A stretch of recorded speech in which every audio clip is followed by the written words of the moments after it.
प्रणाम आप सभी को। मेरा नाम रोशन है। दोस्तों, आज मैं आपके लिए लेकर आया हूँ नारी सशक्तिकरण पर लिखी गई मुंशी प्रेमचंद की एक बेहतरीन कहानी, जिसका शीर्षक है कुसुम। तो आइए शुरू करते हैं कहानी का पाठ। साल भर की बात है, एक दिन शाम को हवा खाने जा रहा था कि महाशय नवीन से मुलाकात हो गई। मेरे पुराने दोस्त हैं, बड़े बेतकल्लुफ और मनचले। आगरे में मकान है, अच्छे कवि हैं। उनके कवि समाज में कई बार शरीक हो चुका हूँ। ऐसा कविता का उपासक मैंने नहीं देखा। पेशा तो वकालत पर डूबे रहते हैं काव्य चिंतन में। आदमी जहीन है, मुकदमा सामने आया और उसकी तह तक पहुँच गए, इसलिए कभी कभी मुकदमे मिल जाते हैं। लेकिन कचहरी के बाहर अदालत या मुकदमे की चर्चा उनके लिए निषिद्ध है। अदालत की चारदीवारी के अंदर 4-5 घंटे वह वकील होते हैं, चारदीवारी के बाहर निकलते ही कवि हैं सिर से पांव तक। जब देखिए कवि मंडल जमा है, कवि चर्चा हो रही है, रचनाएं सुन रहे हैं, मस्त हो होकर झूम रहे हैं और अपनी रचना सुनाते समय तो उन पर एक तल्लीनता सी छा जाती है। कंठ स्वर भी इतना मधुर है कि उनके पद बाण की तरह सीधे कलेजे में उतर जाते हैं। आध्यात्म में माधुर्य की सृष्टि करना, निर्गुण में सगुण की बहार दिखाना उनकी रचनाओं की विशेषता है। वह जब लखनऊ आते हैं, मुझे पहले सूचना दे दिया करते हैं। आज उन्हें अनायास लखनऊ में देखकर मुझे आश्चर्य हुआ। आप यहाँ कैसे, कुशल तो हैं? मुझे आने की सूचना तक न दी। बोले, भाईजान, एक जंजाल में फंस गया हूँ, आपको सूचित करने का समय न था। फिर आपके घर को मैं अपना घर समझता हूँ, इस तकल्लुफ़ की क्या ज़रूरत है कि आप मेरे लिए कोई विशेष प्रबंध करें। मैं एक ज़रूरी मामले में आपको कष्ट देने आया हूँ। इस वक्त की सैर को स्थगित कीजिए और चलकर मेरी विपत्ति कथा सुनिए। मैंने घबरा कर कहा, आपने तो मुझे चिंता में डाल दिया। आप और विपत्ति कथा? मेरे तो प्राण सूखे जाते हैं। घर चलिए, चित्त शांत हो तो सुनाओ। बाल बच्चे तो अच्छी तरह हैं? हाँ, सब अच्छी तरह हैं, वैसी कोई बात नहीं है। तो चलिए, रेस्टोरेंट में कुछ जलपान तो कर लीजिए।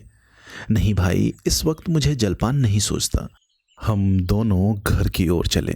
घर पहुंचकर उनका हाथ मुंह धुलाया, शरबत पिलाया। इलायची पान खाकर उन्होंने अपनी विपत्ति कथा सुनानी शुरू की। कुसुम के विवाह में आप गए ही थे, उसके पहले भी आपने उसे देखा था। मेरा विचार है कि किसी सरल प्रकृति के युवक को आकर्षित करने के लिए जिन गुणों की आवश्यकता है, वह सब उसमें मौजूद है। आपका क्या ख्याल है? मैंने तत्परता से कहा, मैं आपसे कहीं ज़्यादा कुसुम का प्रशंसक हूँ। ऐसी लज्जाशील, सुघर, सलीकेदार और विनोदिनी बालिका मैंने दूसरी नहीं देखी। महाशय नवीन ने करुण स्वर में कहा। वही कुसुम आज अपने पति के निर्दय व्यवहार के कारण रो रो कर प्राण दे रही है। उसका गौना हुए 1 साल हो रहा है। इस बीच में वह 3 बार ससुराल गई, पर उसका पति उससे बोलता ही नहीं, उसकी सूरत से बेजार है। मैंने बहुत चाहा कि उसे बुलाकर दोनों में सफाई करवा दूं, मगर न आता है, न मेरे पत्रों का उत्तर देता है। न जाने क्या गांठ पड़ गई है कि उसने इस बेदर्दी से आंखें फेर ली। अब सुनता हूँ उसका दूसरा विवाह होने वाला है। कुसुम का बुरा हाल हो रहा है, आप शायद उसे देखकर पहचान भी न सके। रात दिन रोने के सिवा दूसरा काम नहीं है। इससे आप हमारी परेशानी का अनुमान कर सकते हैं। जिंदगी की सारी अभिलाषाएं मिट जाती हैं। हमें ईश्वर ने पुत्र न दिया, पर हम अपनी कुसुम को पाकर संतुष्ट थे और अपने भाग्य को धन्य मानते थे। उसे कितने लाड़ प्यार से पाला, कभी उसे फूल की छड़ी से भी न छुआ। उसकी शिक्षा दीक्षा में कोई बात उठा न रखी।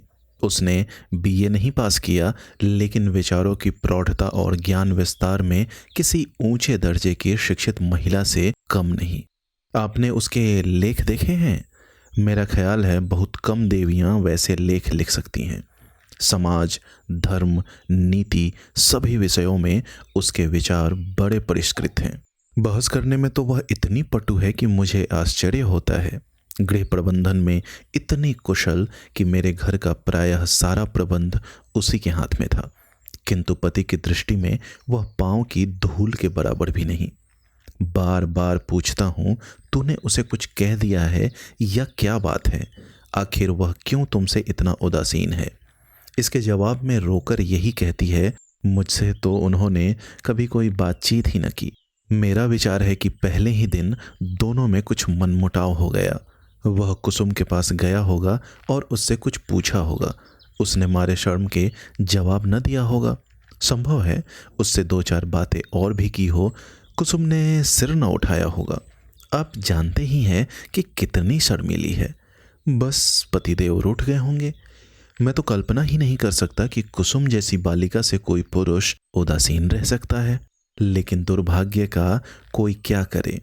दुखिया ने पति के नाम कई पत्र लिखे, पर उस निर्दयी ने एक का भी जवाब न दिया। सारी चिट्ठियां लौटा दी। मेरी समझ में भी नहीं आता कि उस पाषाण हृदय को कैसे पिघलाऊं। मैं अब खुद तो उसे कुछ लिख नहीं सकता। आप ही कुसुम की प्राण रक्षा करें, नहीं तो शीघ्र ही उसके जीवन का अंत हो जाएगा और उसके साथ हम दोनों प्राणी भी सिधार जाएंगे। उसकी व्यथा अब नहीं देखी जाती।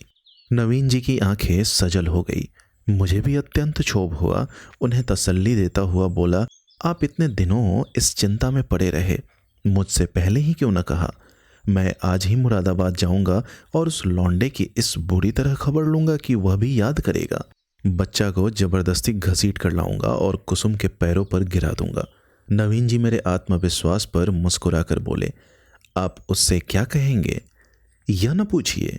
वशीकरण के जितने मंत्र हैं उन सभी की परीक्षा करूंगा तो आप कदापि सफल न होंगे। वह इतना शीलवान, इतना विनम्र, इतना प्रसन्न मुख है, इतना मधुर भाषी कि आप वहां से उसके भक्त होकर लौटेंगे। वह नित्य आपके सामने हाथ बांधे खड़ा रहेगा। आपकी सारी कठोरता शांत हो जाएगी। आपके लिए तो एक ही साधन है, आपके कलम में जादू है। आपने कितने ही युवकों को सन्मार्ग पर लगाया है।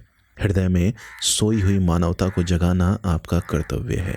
मैं चाहता हूँ आप कुसुम की ओर से ऐसा करुणाजनक, ऐसा दिल हिला देने वाला पत्र लिखें कि वह लज्जित हो जाए और उसकी प्रेम भावना सचेत हो उठे। मैं जीवन पर्यंत आपका आभारी रहूँगा।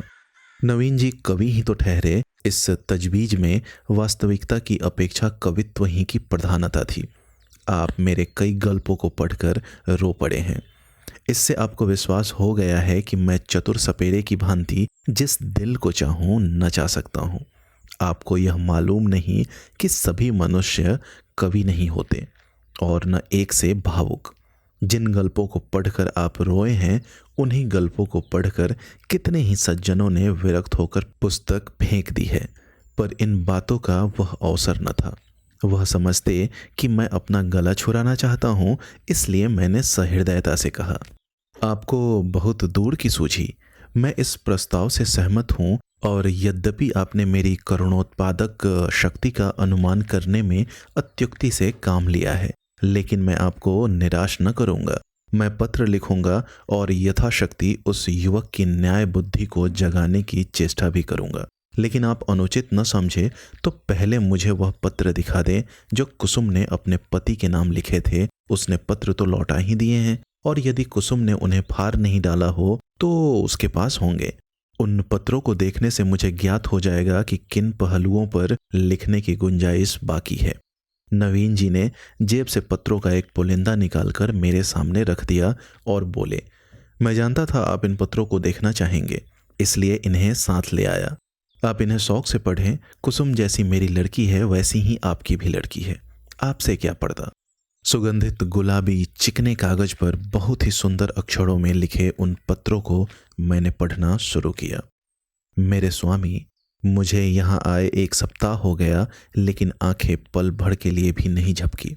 सारी रात करवटें बदलते बीत जाती है। बार बार सोचती हूँ, मुझसे ऐसा क्या अपराध हुआ कि उसकी आप मुझे यह सजा दे रहे हैं। आप मुझे झिड़के, घुरके, कोसें, इच्छा हो तो मेरे कान भी पकड़ें। मैं इन सभी सजाओं को सहर्ष स्वीकार कर लूँगी, लेकिन यह निष्ठुरता नहीं सही जाती। मैं आपके घर 1 सप्ताह रही। परमात्मा जानता है कि मेरे दिल में क्या क्या अरमान थे। मैंने कितनी बार चाहा कि आपसे कुछ पूछूं, आपसे अपने अपराधों को क्षमा कराऊं, लेकिन आप मेरी परछाई से भी दूर भागते थे। मुझे कोई अवसर न मिला। आपको याद होगा कि जब दोपहर को सारा घर सो जाता था तो मैं आपके कमरे में जाती थी और घंटों सिर झुकाए खड़ी रहती थी। पर आपने कभी आंख उठाकर न देखा। उस वक्त मेरे मन की क्या दशा होती थी, इसका कदाचित आप अनुमान न कर सकेंगे। मेरी जैसी अभागिनी स्त्रियां इसका कुछ अंदाज कर सकती हैं। मैंने अपनी सहेलियों से उनकी सुहागरात की कथाएं सुन सुनकर अपनी कल्पना में सुखों का जो स्वर्ग बनाया था, उसे आपने कितनी निर्दयता से नष्ट कर दिया। मैं आपसे पूछती हूँ, क्या आपके ऊपर मेरा कोई अधिकार नहीं है? अदालत भी किसी अपराधी को दंड देती है तो उस पर कोई न कोई अभियोग लगाती है, गवाहियां लेती है, उनका बयान सुनती है। आपने तो कुछ पूछा ही नहीं। मुझे अपनी खता मालूम हो जाती तो आगे के लिए सचेत हो जाती। आपके चरणों पर गिरकर कहती हूँ, मुझे क्षमा दान दो। मैं शपथ पूर्वक कहती हूँ, मुझे कुछ नहीं मालूम आप क्यों रुष्ट हो गए। संभव है आपने अपनी पत्नी में जिन गुणों को देखने की कामना की हो, वे मुझ में न हो। बेशक मैं अंग्रेजी नहीं पढ़ी, अंग्रेजी समाज की रीति नीति से परिचित नहीं, न अंग्रेजी खेल ही खेलना जानती हूँ, और भी कितनी ही त्रुटियां मुझ में होंगी। मैं जानती हूँ कि मैं आपके योग्य न थी। आपको मुझसे कहीं अधिक रूपवती, गुणवती, बुद्धिमती स्त्री मिलनी चाहिए थी, लेकिन मेरे देवता, दंड अपराधों का मिलना चाहिए, त्रुटियों का नहीं। फिर मैं तो आपके इशारे पर चलने को तैयार हूँ। आप मेरी दिलजोई करें, फिर देखिए मैं अपनी त्रुटियों को कितनी जल्द पूरा कर लेती हूँ। आपका प्रेम कटाक्ष मेरे रूप को प्रदीप्त, मेरी बुद्धि को तीव्र और मेरे भाग्य को बलवान कर देगा। वह विभूति पाकर मेरी काया कल्प हो जाएगी। स्वामी, क्या आपने सोचा है आप यह क्रोध किस पर कर रहे हैं? वह अबला जो आपके चरणों पर पड़ी हुई है, आपसे क्षमादान मांग रही है, जो जन्म जन्मांतर के लिए आपकी चेरी है। क्या इस क्रोध को सहन कर सकती है? मेरा दिल बहुत कमजोर है। मुझे रुलाकर आपको पश्चाताप के सिवा और क्या हाथ आएगा? इस क्रोधाग्नि की एक चिंगारी मुझे भस्म कर देने के लिए काफ़ी है। अगर आपकी यह इच्छा है कि मैं मर जाऊं, तो मैं मरने के लिए तैयार हूं। केवल आपका इशारा चाहती हूं। अगर मेरे मरने से आपका चित्त प्रसन्न हो, तो मैं बड़े हर्ष से अपने को आपके चरणों पर समर्पित कर दूंगी। मगर इतना कहे बिना नहीं रहा जाता कि मुझ में 100 ऐब हो, पर एक गुण भी है। मुझे दावा है कि आपकी जितनी सेवा मैं कर सकती हूँ, उतनी कोई दूसरी स्त्री नहीं कर सकती। आप विद्वान हैं, उदार हैं, मनोविज्ञान के पंडित हैं। आपकी लौंडी आपके सामने खड़ी दया की भीख मांग रही है। क्या उसे द्वार से ठुकरा दीजिएगा? आपकी अपराधिनी कुसुम। यह पत्र पढ़कर मुझे रोमांच हो आया। यह बात मेरे लिए असह्य थी कि कोई स्त्री अपने पति की इतनी खुशामद करने पर मजबूर हो जाए। पुरुष अगर स्त्री से उदासीन रह सकता है, तो स्त्री उसे क्यों नहीं ठुकरा सकती? वह दुष्ट समझता है कि विवाह ने एक स्त्री को उसका गुलाम बना दिया। वह उस अबला पर जितना अत्याचार चाहे करे, कोई उसका हाथ नहीं पकड़ सकता, कोई चूं भी नहीं कर सकता। पुरुष अपनी दूसरी, तीसरी, चौथी शादी कर सकता है। स्त्री से कोई संबंध न रखकर भी उस पर उसी कठोरता से शासन कर सकता है। वह जानता है कि स्त्री कुल मर्यादा के बंधनों में जकड़ी हुई है। उसे रो रो कर मर जाने के सिवा और कोई उपाय नहीं है। अगर उसे भय होता कि औरत भी उसकी ईंट का जवाब पत्थर से नहीं, ईंट से भी नहीं, केवल थप्पड़ से दे सकती है, तो उसे कभी इस बदमिजाजी का साहस न होता। बेचारी स्त्री कितनी बेबस है। शायद मैं कुसुम की जगह होता तो इस निष्ठुरता का जवाब इसकी 10 गुनी कठोरता से देता। उसकी छाती पर मूंग दलता। संसार में हंसने की जरा भी चिंता न करता।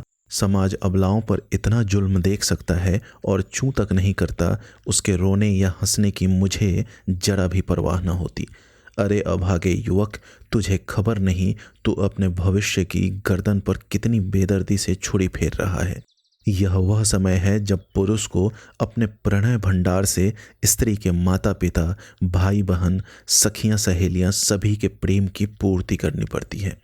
अगर पुरुष में यह सामर्थ्य नहीं है, तो स्त्री की क्षुधित आत्मा को कैसे संतुष्ट कर सकेगा? परिणाम वही होगा जो बहुधा होता है। अबला कुढ़ कुढ़ कर मर जाती है। यही वह समय है जिसकी स्मृति जीवन में सदैव के लिए मिठास पैदा कर देती है। स्त्री की प्रेम सुधा इतनी तीव्र होती है कि वह पति का स्नेह पाकर अपना जीवन सफल समझती है और इस प्रेम के आधार पर जीवन के सारे कष्टों को हंस खेलकर सह लेती है। यही वह समय है जब हृदय में प्रेम का बसंत आता है और उसमें नई नई आशा कोपलें निकलने लगती है। ऐसा कौन निर्दयी है जो इस ऋतु में उस वृक्ष पर कुल्हाड़ी चलाएगा। यही वह समय है जब शिकारी किसी पक्षी को उसके बसेरे से लाकर पिंजरे में बंद कर देता है। क्या वह उसकी गर्दन पर छुरी चलाकर उसका मधुर गान सुनने की आशा रखता है। मैंने दूसरा पत्र पढ़ना शुरू किया। मेरे जीवन धान 2 सप्ताह जवाब की प्रतीक्षा करने के बाद आज फिर यही उलाहना देने बैठी हूँ। जब मैंने वह पत्र लिखा था तो मेरा मन गवाही दे रहा था कि उसका उत्तर जरूर आएगा। आशा के विरुद्ध आशा लगाए हुए थी। मेरा मन अब भी इसे स्वीकार नहीं करता कि जानबूझकर उसका उत्तर नहीं मिला। कदाचित आपको अवकाश नहीं मिला या ईश्वर न करे कहीं आप अस्वस्थ तो नहीं हो गए। किससे पूछूं? इस विचार से ही मेरा हृदय कांप रहा है। मेरे ईश्वर से यही प्रार्थना है कि आप प्रसन्न और स्वस्थ हो। पत्र मुझे न लिखे न सही, रोकर चुप ही तो हो जाऊंगी। आपको ईश्वर का वास्ता है, अगर आपको किसी प्रकार का कष्ट हो तो मुझे तुरंत पत्र लिखिए। मैं किसी को साथ लेकर आ जाऊंगी। मर्यादा और परिपाटी के बंधनों से मेरा जी घबराता है। ऐसी दशा में भी यदि आप मुझे अपनी सेवा से वंचित रखते हैं तो आप मुझसे मेरा वह अधिकार छीन रहे हैं जो मेरे जीवन की सबसे मूल्यवान वस्तु है। मैं आपसे कुछ नहीं मांगती। आप मुझे मोटे से मोटा खिलाइए, मोटे से मोटा पहनाइए, मुझे जरा भी शिकायत न होगी। मैं आपके साथ घोर से घोर विपत्ति में भी प्रसन्न रहूंगी। मुझे आभूषणों की लालसा नहीं, महल में रहने की लालसा नहीं, सैर तमाशे की लालसा नहीं, धन बटोरने की लालसा नहीं। मेरे जीवन का उद्देश्य केवल आपकी सेवा करना है। यही उसका ध्येय है। मेरे लिए दुनिया में कोई देवता नहीं, कोई गुरु नहीं, कोई हाकिम नहीं। मेरे देवता आप हैं, मेरे राजा आप हैं। मुझे अपने चरणों से न हटाइए, मुझे ठुकराइए नहीं। मैं सेवा और प्रेम के फूल लिए कर्तव्य और व्रत की भेंट अंचल में सजाए आपकी सेवा में आई हूँ। मुझे इस भेंट को, इन फूलों को अपने चरणों पर रखने दीजिए। उपासक का काम तो पूजा करना है। देवता उसकी पूजा स्वीकार करता है या नहीं, यह सोचना उसका धर्म नहीं। मेरे सिरताज, शायद आपको पता नहीं आजकल मेरी क्या दशा है। यदि मालूम होता तो आप इस निष्ठुरता का व्यवहार न करते। आप पुरुष हैं, आपके हृदय में दया है, सहानुभूति है, उदारता है। मैं विश्वास नहीं कर सकती कि आप मुझ जैसी नाचीज पर क्रोध कर सकते हैं। मैं आपकी दया के योग्य हूँ। कितनी दुर्बल, कितनी अपंग, कितनी बेजबान। आप सूर्य हैं, मैं अणु हूँ। आप अग्नि हैं, मैं तृण हूँ। आप राजा हैं, मैं भिखारिन हूँ। क्रोध तो बराबर वालों पर करना चाहिए। मैं भला आपके क्रोध का आघात कैसे सह सकती हूँ? अगर आप समझते हैं कि मैं आपकी सेवा के योग्य नहीं हूँ तो मुझे अपने हाथों से विष का प्याला दे दीजिए। मैं उसे सुधा समझकर सिर और आंखों से लगाऊंगी और आंखें बंद करके पी जाऊंगी। जब जीवन आपकी भेंट हो गया तो आप मारें या जिलाएं, यह आपकी इच्छा है। मुझे यही संतोष काफ़ी है कि मेरी मृत्यु से आप निश्चिंत हो गए। मैं तो इतना ही जानती हूँ कि मैं आपकी हूँ और सदैव आपकी रहूँगी, इस जीवन में ही नहीं बल्कि अनंत तक। अभागिनी कुसुम। यह पत्र पढ़कर मुझे कुसुम पर भी झुंझलाहट आने लगी और उस लौंडे से घृणा हो गई। माना तुम स्त्री हो, आजकल के प्रथानुसार पुरुष को तुम्हारे ऊपर हर तरह का अधिकार है, लेकिन नम्रता की भी तो कोई सीमा होती है। तो उसे भी चाहिए कि उसकी बात न पूछे। स्त्रियों को धर्म और त्याग का पाठ पढ़ा पढ़ा कर हमने उनके आत्मसम्मान और आत्मविश्वास दोनों ही का अंत कर दिया। अगर पुरुष स्त्री का मोहताज नहीं तो स्त्री भी पुरुष की मोहताज क्यों है?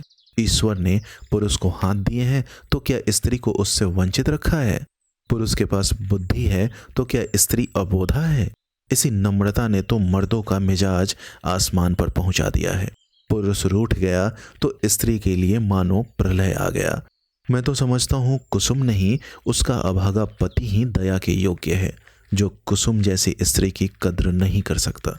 मुझे ऐसा संदेह होने लगा कि इस लौंडे ने कोई दूसरा रोग पाल रखा है, किसी शिकारी के रंगीन जाल में फंसा हुआ है। खैर, मैंने तीसरा पत्र खोला। प्रियतम, अब मुझे मालूम हो गया कि मेरी जिंदगी निरुद्देश्य है। जिस फूल को देखने वाला चुनने वाला कोई नहीं, वह खिले तो क्यों? क्या इसीलिए कि मुरझाकर जमीन पर गिर पड़े और पैरों से कुचल दिया जाए? मैं आपके घर में 1 महीना रहकर दोबारा आई हूँ। ससुर जी ही ने मुझे बुलाया, ससुर जी ही ने मुझे विदा कर दिया। इतने दिनों में आपने एक बार भी मुझे दर्शन न दिए। आप दिन में 20 ही बार घर में आते थे, अपने भाई बहनों से हंसते बोलते थे या मित्रों के साथ सैर तमाशे देखते थे, लेकिन मेरे पास आने की आपने कसम खा ली थी। मैंने कितनी बार आपके पास संदेश भेजे, कितना अनुनय विनय किया, कितनी बार बेशर्मी करके आपके कमरे में गई, लेकिन आपने कभी मुझे आंख उठाकर भी न देखा। मैं तो कल्पना ही नहीं कर सकती कि कोई प्राणी इतना हृदयहीन हो सकता है। प्रेम के योग्य नहीं, विश्वास के योग्य नहीं, सेवा करने के भी योग्य नहीं, तो क्या दया के भी योग्य नहीं? मैंने उस दिन कितनी मेहनत और प्रेम से आपके लिए रसगुल्ले बनाए थे, आपने उन्हें हाथ में छुआ भी नहीं। जब आप मुझसे इतने विरक्त हैं तो मेरी समझ में नहीं आता कि जीकर क्या करूं। न जाने यह कौन सी आशा है जो मुझे जीवित रखे हुए है। क्या अंधेर है कि आप सजा तो देते हैं पर अपराध नहीं बतलाते। यह कौन सी नीति है? आपको ज्ञात है, इस 1 मास में मैंने मुश्किल से 10 दिन आपके घर में भोजन किया होगा। मैं इतनी कमज़ोर हो गई हूँ कि चलती हूँ तो आंखों के सामने अंधेरा छा जाता है। आंखों में जैसे ज्योति ही नहीं रही, हृदय में मानो रक्त का संचालन ही नहीं रहा। खैर, सता लीजिए जितना जी चाहे, इस अनीति का अंत भी एक दिन हो जाएगा। अब तो मृत्यु ही पर सारी आशाएं टिकी हुई हैं। अब मुझे प्रतीत हो रहा है कि मेरे मरने की खबर पाकर आप उछलेंगे और हल्की सांस लेंगे। आपकी आंखों से आंसू की एक बूंद भी न गिरेगी, पर यह आपका दोष नहीं, मेरा दुर्भाग्य है। उस जन्म में मैंने कोई बहुत बड़ा पाप किया था। मैं चाहती हूँ मैं भी आपकी परवाह न करूँ, आप ही की भांति आपसे आंखें फेर लूँ, मुंह फेर लूँ, दिल फेर लूँ, लेकिन न जाने क्यों मुझ में वह शक्ति नहीं है। क्या लता वृक्ष की भांति खड़ी रह सकती है? वृक्ष के लिए किसी सहारे की जरूरत नहीं। लता वह शक्ति कहाँ से लाए? वह तो वृक्ष से लिपटने के लिए पैदा ही की गई है। उसे वृक्ष से अलग कर दो और वह सूख जाएगी। मैं आपसे पृथक अपने अस्तित्व की कल्पना ही नहीं कर सकती। मेरे जीवन की हर एक गति, प्रत्येक विचार, प्रत्येक कामना में आप मौजूद होते हैं। मेरा जीवन वह वृत्त है जिसके केंद्र आप हैं। मैं वह हार हूँ जिसके प्रत्येक फूल में आप धागे की भांति घुसे हैं। उस धागे के बगैर हार के फूल बिखर जाएंगे और धूल में मिल जाएंगे। मेरी एक सहेली है शन्नो, उसका इस साल पाणी ग्रहण हो गया है। उसका पति जब ससुराल आता है, शन्नो के पांव जमीन पर नहीं पड़ते। दिन भर में न जाने कितने रूप बदलती है। मुख कमल खिल जाता है, उल्लास संभाले नहीं संभलता। उसे बिखेरती लुटाती चलती है हम जैसे अभागों के लिए। जब आकर मेरे गले से लिपट जाती है तो हर्ष और उन्माद की वर्षा से जैसे मैं लथपथ हो जाती हूँ। दोनों अनुराग से मतवाले हो रहे हैं। उनके पास धन नहीं है, जायदाद नहीं है, मगर अपनी दरिद्रता में ही मगन है।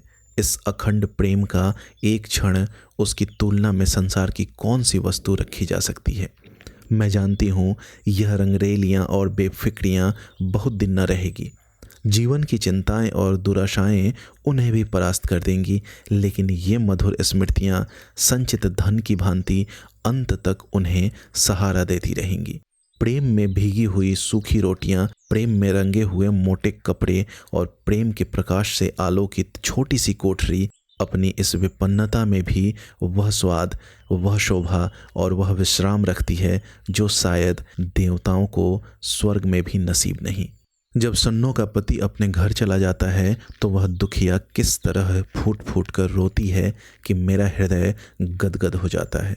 उसके पत्र आ जाते हैं तो मानो उसे कोई विभूति मिल जाती है। उसके रोने में भी, उसकी विफलताओं में भी, उसके उपालब्धों में भी एक स्वाद है, एक रस है। उसके आंसू व्यग्रता और विह्वलता के हैं, मेरे आंसू निराशा और दुख के। उसकी व्याकुलता में प्रतीक्षा और उल्लास है, मेरी व्याकुलता में दैन्य और परवशता। उसके उपलब्ध में अधिकार और ममता है, मेरे उपलब्ध में भग्नता और रुदन। पत्र लंबा हुआ जाता है और दिल का बोझ हल्का नहीं होता। भयंकर गर्मी पड़ रही है। दादा मुझे मसूरी ले जाने का विचार कर रहे हैं। मेरी दुर्बलता से उन्हें टीबी का संदेह हो रहा है। वह नहीं जानते कि मेरे लिए मसूरी नहीं, स्वर्ग भी काल कोठरी है। अभागिन कुसुम। मेरे पत्थर के देवता कल मसूरी से लौट आई। लोग कहते हैं बड़ा स्वास्थ्यवर्धक और रमणीक स्थान है, होगा। मैं तो एक दिन भी कमरे से नहीं निकली। भग्न हृदयों के लिए संसार सूना है। मैंने रात एक बड़े मजे का सपना देखा, बतलाऊं? पर क्या फ़ायदा, न जाने क्यों मैं अब भी मौत से डरती हूँ।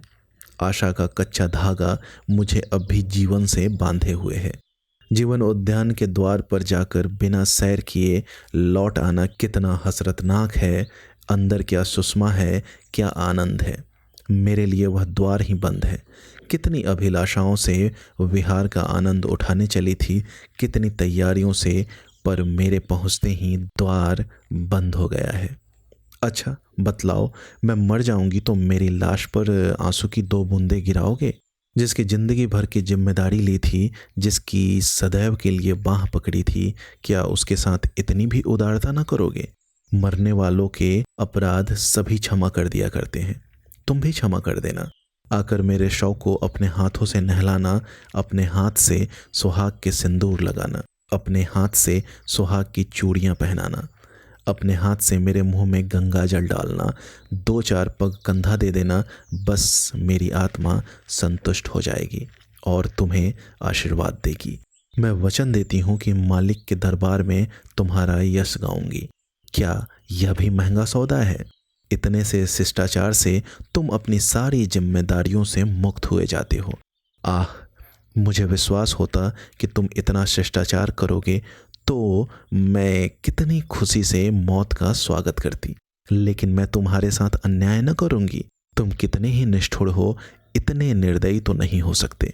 मैं जानती हूँ तुम यह समाचार पाते ही आओगे और शायद एक क्षण के लिए मेरी शोक मृत्यु पर तुम्हारी आंखें रो पड़ेंगी। कहीं मैं अपने जीवन में यह शुभ अवसर देख सकती। अच्छा, क्या मैं एक प्रश्न पूछ सकती हूँ? नाराज न होना। क्या मेरी जगह किसी और सौभाग्यवती ने ले ली है? अगर ऐसा है तो बधाई। जरा उसका चित्र मेरे पास भेज देना। मैं उसकी पूजा करूँगी, उसके चरणों पर शीश नवाऊंगी। मैं जिस देवता को प्रसन्न न कर सकी, उसी देवता से उसने वरदान प्राप्त कर लिया। ऐसी सौभागिनी के तो चरण धो धो पीना चाहिए। मेरी हार्दिक इच्छा है कि तुम उसके साथ सुखी रहो।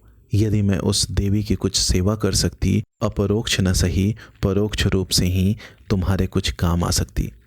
अब मुझे केवल उसका शुभ नाम और स्थान बता दो। मैं सिर के बल दौड़ी जाऊंगी और उससे कहूंगी, तुम्हारी लौंडी हूँ इसलिए कि तुम मेरे स्वामी की प्रेमिका हो। मुझे अपने चरणों में शरण दो। मैं तुम्हारे लिए फूलों की सेज बिछाऊंगी, तुम्हारी मांग मोतियों से भरूंगी, तुम्हारी एड़ियों में महावर रचाऊंगी।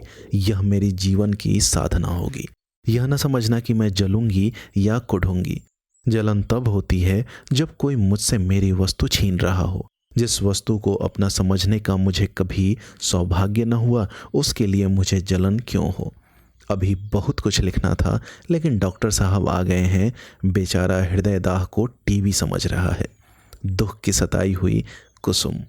इन दोनों पत्रों ने धैर्य का प्याला भर दिया। मैं बहुत ही आवेशहीन आदमी हूँ। भावुकता मुझे छू भी नहीं गई। अधिकांश कलाविदों की भांति मैं भी शब्दों से आंदोलित नहीं होता। क्या वस्तु दिल से निकलती है? क्या वस्तु केवल मर्म को स्पर्श करने के लिए लिखी गई है? यह भेद बहुधा मेरे साहित्यिक आनंद में बाधक हो जाता है। लेकिन इन पत्रों ने मुझे आपे से बाहर कर दिया। एक स्थान पर तो सचमुच मेरी आंखें भर आई। यह भावना कितनी वेदनापूर्ण थी कि वही बालिका जिस पर माता पिता प्राण छिड़कते रहते थे, विवाह होते ही इतनी विपदग्रस्त हो जाए। विवाह क्या हुआ, मानो उसकी चिता बनी। या उसकी मौत का परवाना लिखा गया।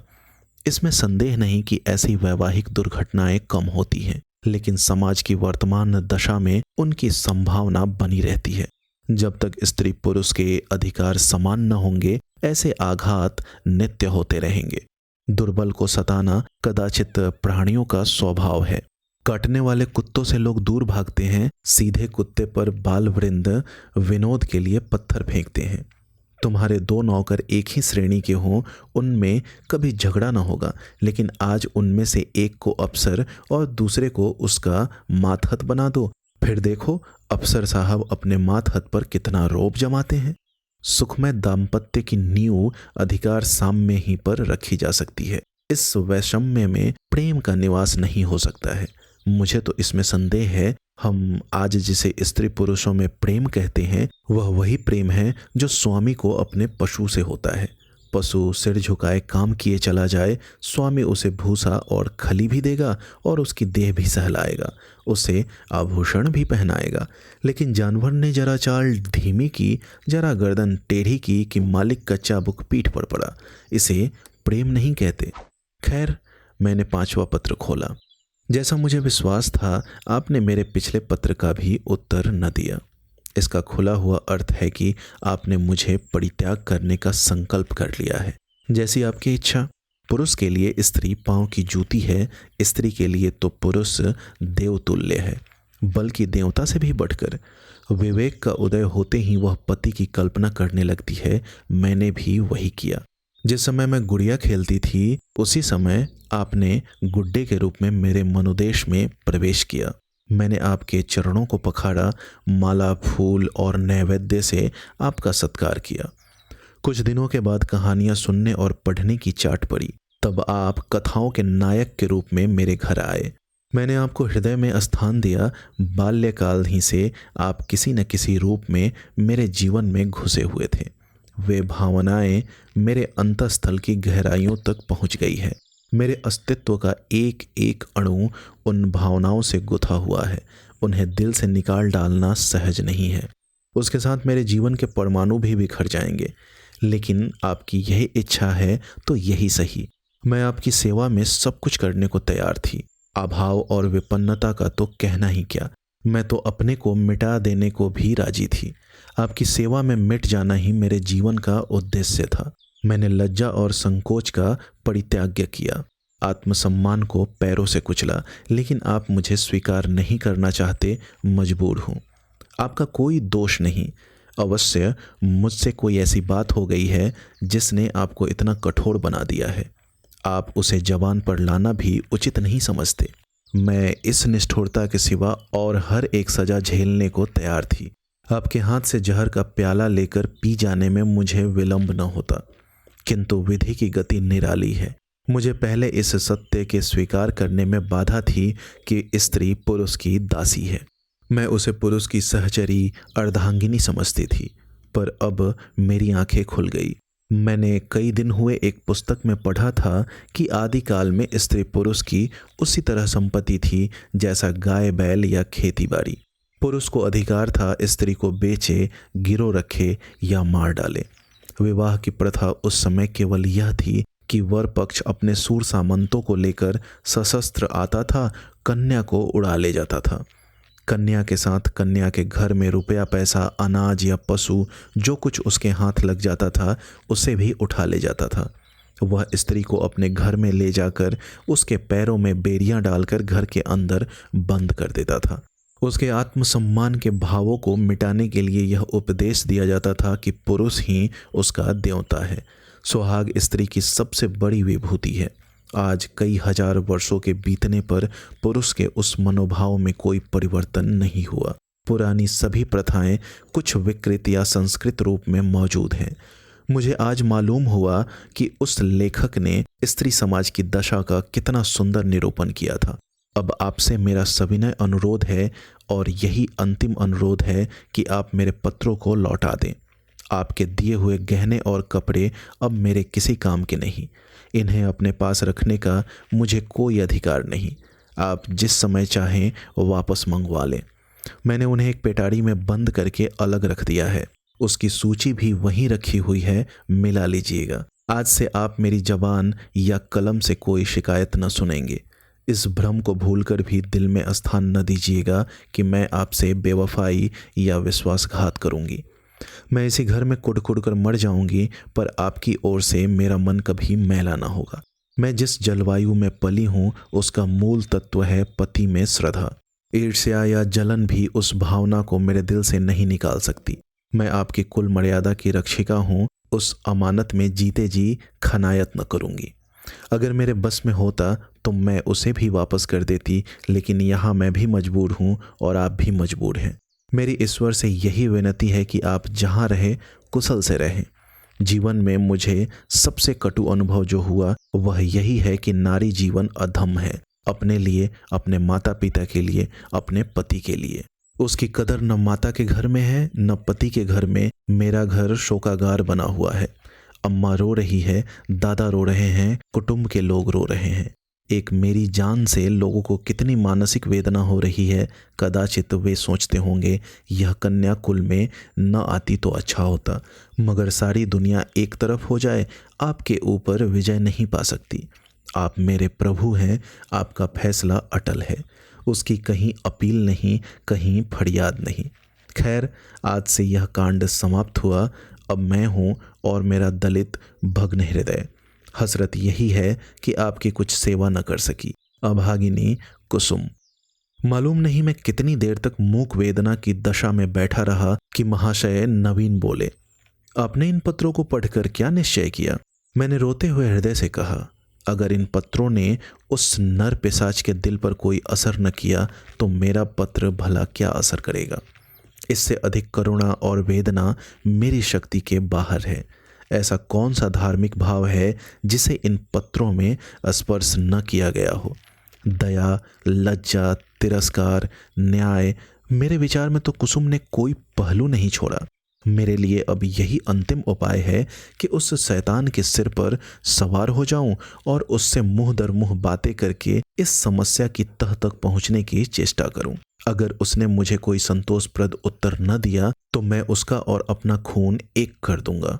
या तो मुझी को फांसी होगी या वही काले पानी जाएगा। कुसुम ने जिस धैर्य और साहस से काम लिया है वह सराहनीय है। आप उसे सांत्वना दीजिएगा।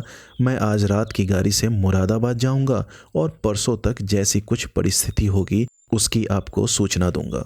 मुझे तो यह कोई चरित्रहीन और बुद्धिहीन युवक मालूम होता है। मैं उस बहक में जाने क्या क्या बकता रहा। इसके बाद हम दोनों भोजन करके स्टेशन चले। वह आगरे गए, मैंने मुरादाबाद का रास्ता लिया।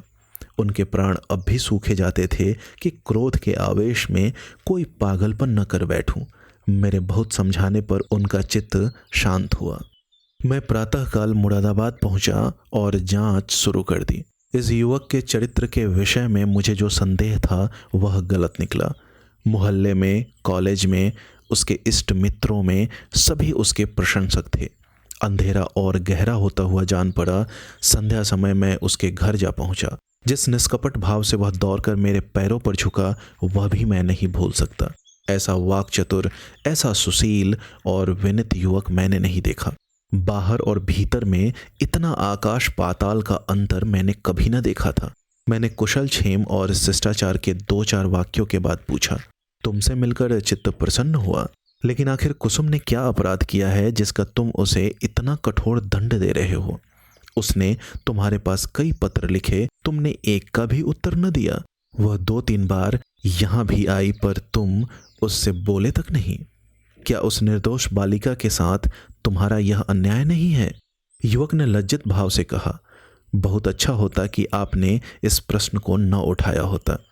उसका जवाब देना मेरे लिए बहुत मुश्किल है।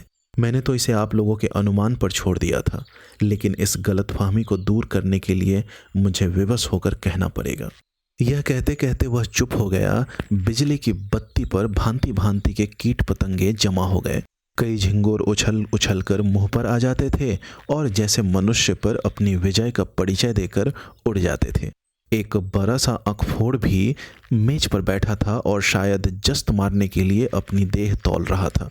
युवक ने एक पंखा लाकर मेज पर रख दिया, जिसने विजयी कीट पतंगों को दिखा दिया कि मनुष्य इतना निर्बल नहीं है जितना वे समझ रहे हैं। एक क्षण में मैदान साफ हो गया और हमारी बातों में दखल देने वाला कोई न रहा।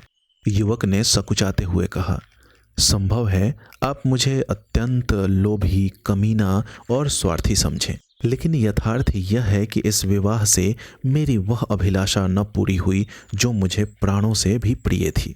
मैं विवाह पर रजामंद न था, अपने पैरों में बेड़ियां न डालना चाहता था, किंतु जब महाशय नवीन बहुत पीछे पड़ गए और उनकी बातों से मुझे यह आशा हुई कि वह सब प्रकार से मेरी सहायता करने को तैयार हैं, तब मैं राजी हो गया। पर विवाह होने के बाद उन्होंने मेरी बात भी न पूछी, मुझे एक पत्र भी न लिखा कि कब तक वह मुझे विलायत भेजने का प्रबंध कर सकेंगे। हालांकि मैंने अपनी इच्छा उन पर पहले ही प्रकट कर दी थी, पर उन्होंने मुझे निराश करना ही उचित समझा। उनकी इस अकृपा ने मेरे सारे मंसूबे धूल में मिला दिए। मेरे लिए अब इसके सिवा और क्या रह गया था कि LLB पास कर लूं और कचहरी में जूती फटफटाता फिरूं। मैंने पूछा, तो आखिर तुम नवीन जी से क्या चाहते हो? लेन देन में तो उन्होंने शिकायत का कोई अवसर नहीं दिया। तुम्हें विलायत भेजने का खर्च तो शायद उनके काबू से बाहर हो। युवक ने सिर झुकाकर कहा, तो यह उन्हें पहले ही मुझसे कह देना चाहिए था, फिर मैं विवाह ही क्यों करता? उन्होंने चाहे कितना ही खर्च कर डाला हो, पर इससे मेरा क्या उपकार हुआ? दोनों तरफ से 10-12 हजार रुपए खाक में मिल गए और उनके साथ मेरी अभिलाषाएं खाक में मिल गई। पिताजी पर तो कई हजार का ऋण हो गया है, वह अब मुझे इंग्लैंड नहीं भेज सकते। क्या पूज्य नवीन जी चाहते तो मुझे इंग्लैंड न भेज देते? उनके लिए 10-5 हजार की कोई हकीकत नहीं। मैं सन्नाटे में आ गया, मेरे मुंह से अनायास निकल गया, छी, वाह रे दुनिया और वाह रे हिंदू समाज। तेरे यहाँ ऐसे ऐसे स्वार्थ के दास पड़े हुए हैं जो एक अबला का जीवन संकट में डालकर उसके पिता पर ऐसे अत्याचार पूर्ण दबाव डालकर ऊंचा पद प्राप्त करना चाहते हैं। विद्यार्जन के लिए विदेश जाना बुरा नहीं, ईश्वर सामर्थ्य दे तो शौक से जाओ, किंतु पत्नी का परित्याग करके ससुर पर इतना भार रखना निर्लजता की पराकाष्ठा है। तारीफ की बात तो तब थी कि तुम अपने पुरुषार्थ से जाते। इस तरह किसी की गर्दन पर सवार होकर अपना आत्मसम्मान बेचकर गए तो क्या गए? इस पामर की दृष्टि में कुसुम का कोई मूल्य ही नहीं, वह केवल उसकी स्वार्थ सिद्धि का साधन मात्र है। ऐसे नीच प्रकृति के आदमी से कुछ तर्क करना व्यर्थ था। परिस्थिति ने हमारी चुटिया उसके हाथ में रखी थी और हमें उसके चरणों पर सिर झुकाने के सिवाय और कोई उपाय न था। दूसरी गाड़ी से मैं आगरे जा पहुंचा और नवीन जी से यह वृतांत कहा। उन बेचारे को क्या मालूम था कि यहाँ सारी जिम्मेदारी उन्हीं के सिर डाल दी गई है। यद्यपि इस मंदी ने उनकी वकालत भी ठंडी कर रखी है और वह 10-5 हजार का खर्च सुगमता से नहीं उठा सकते, लेकिन इस युवक ने उनसे इसका संकेत भी किया होता तो वह अवश्य कोई न कोई उपाय करते। कुसुम के सिवा दूसरा उनका कौन बैठा हुआ है? उन बेचारे को तो इस बात का ज्ञान ही न था।